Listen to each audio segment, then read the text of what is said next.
যখনই আপনার সামনে মুহাম্মদ নামটা উচ্চারিত হবে কমপক্ষে সাল্লাল্লাহু আলাইহি ওয়াসাল্লাম অবশ্যই পড়বেন। একবার দরুদ শরীফ পড়লে 10টা নেকি হয়, 10টা গুনাহ মাফ হয়ে যায়।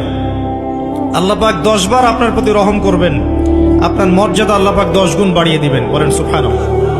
তিনি যখন রোদের মাঝে খোলা আকাশের নিচে হাঁটতেন, সাহাবারা তাকিয়ে দেখতেন আমরা ভীত সন্ত্রস্ত, আমরা এই রোদের মাঝে বাইরে যেতে চাই না, যেখানে ধান দিলে খই হয়ে যাবে, চাল দিলে মুড়ি হয়ে যাবে। প্রচন্ড গরমের মাঝে তিনি হাঁটেন কেমনে? অবাক বিস্ময়ে উপরের দিকে তাকিয়ে দেখতেন নবী হেঁটে যায়, আর নবীর মাথার উপরে একটা মেঘের টুকরা ছায়া হয়ে হয়ে পাশে পাশে যায়। এবড়ো থেবড়ো পাথরগুলোর উপর দিয়ে আমার নবী যখন হাঁটতেন, পাথরের কোনা বের হওয়া পাথরে সবাই হাঁটতে ভয় পেতেন, অথচ নবী সেই এবড়ো থেবড়ো পাথরের উপর দিয়ে হেঁটে যেতেন।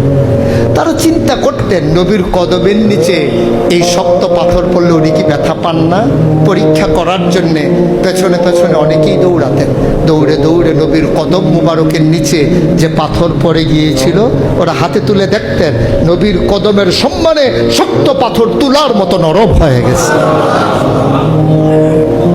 এ নবী আমার, এ নবী আপনার নবী, এ নবী আমাদের নবী। আমরা প্রাউড ফিল করি। সবচেয়ে বেশি ভালোবাসেন, মহব্বত করেন আমাদেরকে আমাদের রব। কে ভালোবাসে আমাদেরকে? আল্লাহ ছাড়া আসলে ভালোটা বাসেই বাকে। যারা আজান শুনেও নামাজে যায় না, এরা কি মুমিন? বলেন। আপনি মনে করছেন আমি জুমার নামাজ তো পড়ি, ঈদের নামাজ তো পড়ি। এমনও হতভাগা মানুষ আছে পৃথিবীতে যাদের নামাজ প্রথমবার তারা নামাজ পড়ে জানাজার নামাজ। আছে না ভাই? আল্লাহ পাক আমাদের সবাইকে 5 ওয়াক্ত নামাজি হওয়ার তৌফিক দান করুন। হে টিকটক প্রজন্ম, তোমাদেরকে কি বোঝাতে পারলাম? নবীর নাম তোমাদের কানে যাওয়ার পরেও যদি তোমরা সাল্লাল্লাহু আলাইহি ওয়াসাল্লাম এটা না পড়ো, নবীজি বলেছেন সেই ব্যক্তির জন্য অভিশাপ বা ধ্বংস। নবীজি আরো বলেছিলেন বৃদ্ধ পিতামাতাকে পেয়েছে কিন্তু তাদের সেবা যত্ন করে জান্নাত লাভ করতে পারে নাই, এই ব্যক্তির জন্যও ধ্বংস। এখনকার যুব সমাজকে কি হাদিসটা বোঝাতে পারলাম? অহংকারীদেরকে আল্লাহ পাক কিয়ামতের মাঠে পিঁপড়ার মতো উঠাবে। তাদের আকৃতি মানুষের সমান হবে না, ছোট ছোট কালো পিঁপড়ার মতো হবে। অন্ধকার ওদেরকে ঢেকে নিবে। তো আমাদের মনে যাদের অহংকার আছে, আল্লাহর রাস্তা অহংকার ছেড়ে দেই। অহংকার ইলমেরও থাকতে পারে। একজনের অনেক বড় ইলমি ডিগ্রি সার্টিফিকেট আছে, অমুক ফারেক অমুক ফারেক অমুক মুহাদ্দিস অমুক মুফাসসির, ডাবল ডিগ্রি, এটার অহংকার থাকতে পারে। ঠিক আছে? আবার অনেকের টাকা পয়সার অহংকার থাকে, অনেকের ক্ষমতার অহংকার থাকে, আবার এখনকার মেয়েদের সৌন্দর্যের অহংকার থাকে। থাকে না? এক এক মানুষের এক একটা অহংকার। আল্লাহর কসম, নবীজি বলছেন আল্লাহ যারা ফজর আর এশার নামাজ জামাতে আদায় করে এরা নিঃসন্দেহে মুনাফিক না, আলহামদুলিল্লাহ।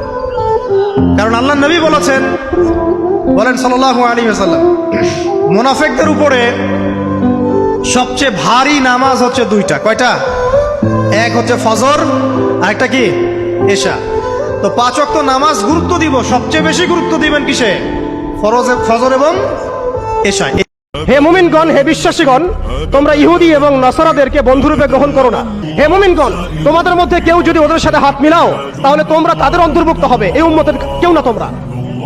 বা'দুহুম আউলিয়াউ বা'দ ফামান ইয়াতাওয়াল্লাহুম মিনকুম ফাইন্নাহু মিনহুম। তোমাদের মধ্যে কেউ যদি তাদের সাথে হাত মিলাও, বন্ধুত্ব করো, তোমরাও তাদের অন্তর্ভুক্ত। ইন্নাল্লাহা লা ইয়াহদিল কওমাজ জালিমিন। আর আল্লাহ পাক এই জালেমদেরকে হেদায়েত করবেন না বা করেন না। শুধু তাই নয়, কেউ যদি নবী সাল্লাল্লাহু আলাইহি ওয়াসাল্লামের উপরে বেশি বেশি দরুদ শরীফ পড়ে, আল্লাহুম্মা সাল্লি আলা মুহাম্মাদ ওয়া সাল্লিম পড়তেই থাকে, দরুদ ইব্রাহিম বা সংক্ষিপ্ত দরুদগুলো, আল্লাহ পাক একবার দরুদ পড়লে 10 বার রহম করবে। যেই নবীর আদর্শ মেনে চললে আল্লাহ পাক ভালোবাসবেন, সেই নবীর নাম উচ্চারিত হলে দরুদ পড়লেও আল্লাহ পাক রহম করবে। রাসূল সাল্লাল্লাহু আলাইহি ওয়াসাল্লাম বলেছেন, যেই ব্যক্তির জীবনে বালা মুসিবত দুঃখ কষ্ট লেগেই থাকে, কেন লেগে থাকে? রাসূলুল্লাহ সাল্লাল্লাহু আলাইহি ওয়াসাল্লাম বলছেন, হাত্তা ইয়ামশি ফিল আরদি মা লাহু খাতিআতুন।